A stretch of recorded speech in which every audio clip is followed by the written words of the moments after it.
Record 13 দিনের ব্যবধানে পদ্মা সেতুতে বসল নতুন স্প্যান। সকালে জাজিরা প্রান্তে একাদশ সুপার স্ট্রাকচার বসান চীনা প্রকৌশলীরা। ফলে দুই প্রান্তে খালি চোখে ধরা দিচ্ছে সেতুর প্রায় 1700 মিটার। স্থানীয়রা বলছেন প্রত্যাশার চেয়ে বেশি গতিতে তৈরি হচ্ছে দক্ষিণ পশ্চিমের স্বপ্ন সেতু। বিস্তারিত সহকর্মী তৌহিদ হোসেনের রিপোর্টে ছবি তুলেছেন মেহেদী মিরাজ। মঙ্গলবারের আবহাওয়া চমৎকার, তাই সূর্যের আলো ফোটার পরপরই ব্যস্ততা শুরু পদ্মা সেতুর জাজিরা প্রান্তে। বসবে 11তম স্প্যান।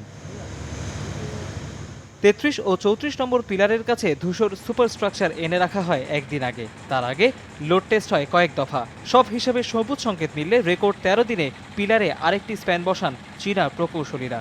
এই নিয়ে জাজিরায় সারিবদ্ধভাবে স্থাপন করা হলো 9টি সুপার স্ট্রাকচার। নির্মাণের ঝক্কি কম, চ্যালেঞ্জ কম, যে কারণে বরাবরই পদ্মা সেতুর মাওয়া প্রান্তের তুলনায় জাজিরা প্রান্তে কাজের গতি বেশি। 5টি স্প্যান এই প্রান্তে বসানোর পর থেকেই এখানে রেলওয়ে স্ল্যাব বসানোর কাজ শুরু করেন প্রকৌশলীরা। এরই মধ্যে বসানো হয়েছে 128টি। এই কার্যক্রম চলবে আরও কিছুদিন, তারপরই সেতুর দোতলায় সড়ক নির্মাণের কাজে হাত দেবেন প্রকৌশলীরা।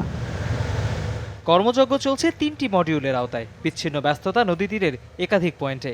একাদশ স্প্যান বসানো শেষে বিয়ারিং সংযোগের কাজ শুরু করেন প্রকৌশলীরা। তারপর ঝালাই চলবে আরও কয়েকদিন।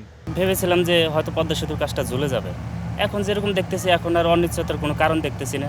এখন 1 মাসে দেখা যাচ্ছে 1-2টা করে স্প্যান উঠতেছে। দেখি ভালো লাগে, যেখান থেকে 2-5 বছর পরে আমরাও ব্রিজ দিয়ে যা আশা করব। পদ্মা সেতুর নির্মাণ কাজ শেষ করার নতুন ডেডলাইন 2020 সাল। তৌহিদ হোসেন, যমুনা নিউজ, শরীয়তপুর।